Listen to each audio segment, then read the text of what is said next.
안녕하세요.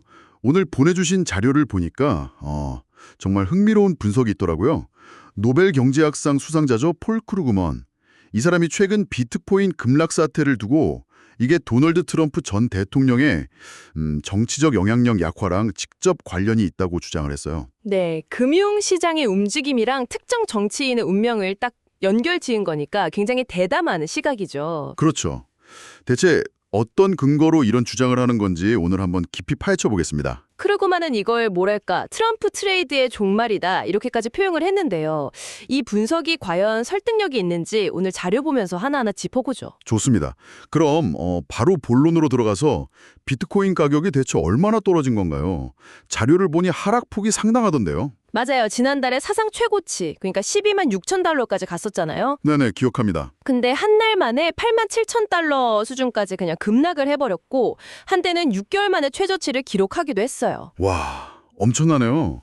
근데 크루그먼은 이게 단순한 시장 변동이 아니라고 보는 거죠, 지금. 바로 그겁니다.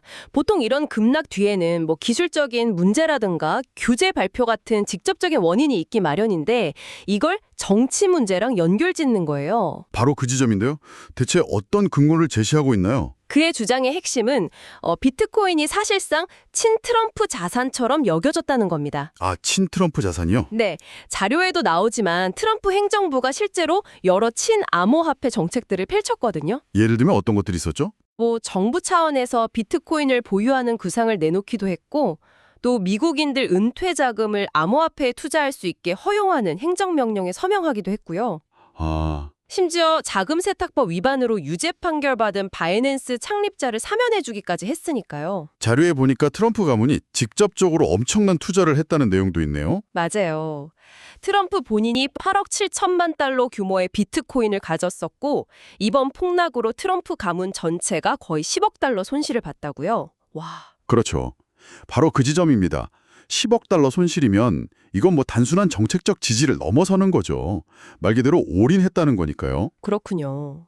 그래서 크루그먼은 비트코인 가격이 트럼프의 어떤 정치적인 후광에 힘입어서 상승해 왔다. 이렇게 분석하는 겁니다. 아하. 그런데 최근에 공화당 내부에서도 트럼프 정책에 대한 지지가 좀 줄고 또 뉴욕이나 시애틀 같은 주요 도시 선거에서 민주당 성향 후보들이 이겼잖아요. 네, 맞아요. 그런 소식이 있었죠. 이게 그의 정치적 기반이 흔들리기 시작했다는 신호로 본 거죠. 아, 그러니까 트럼프의 힘이 약해지니까 사실상 트럼프주의에 대한 투자처로 여겨졌던 비트코인도 같이 동력을 잃었다. 이런 분석이군요. 네, 딱 그겁니다. 근데 백악관 측에서는 이걸 두고 황당한 주장이라고 반박하고 있잖아요.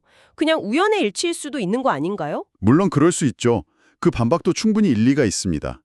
하지만 크루그먼은 다른 글에서 더 직설적인 표현까지 썼어요. 뭐라고 했나요? 트럼프가 건드리는 모든 것은 죽는다.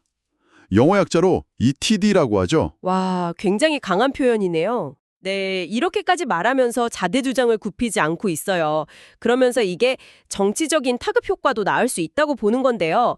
트럼프가 암호화폐 가치를 높여줄 거라고 믿고 지지했던 젊은 투자자들이 이제는 크게 환멸을 느낄 수 있다는 거죠. 네, 오늘 자료들을 보니까 한 디지털 자산의 가치가 기술이나 경제 논리를 넘어서 특정 정치인의 흥망성쇠랑 얼마나 깊게 연결될 수 있는지 정말 흥미로운 시각을 본 것 같습니다. 맞습니다. 뭐 이 분석에 맞든 틀리든 간에 이제는 이런 정치적인 서사가 금융시장을 움직이는 아주 중요한 변수가 됐다는 걸 보여주는 것 같아요. 그렇죠. 우리가 자산의 가치를 볼 때 훨씬 더 넓은 시야를 가져야 한다는 걸 의미하죠. 마지막으로 이 질문을 한번 던져드리고 싶네요.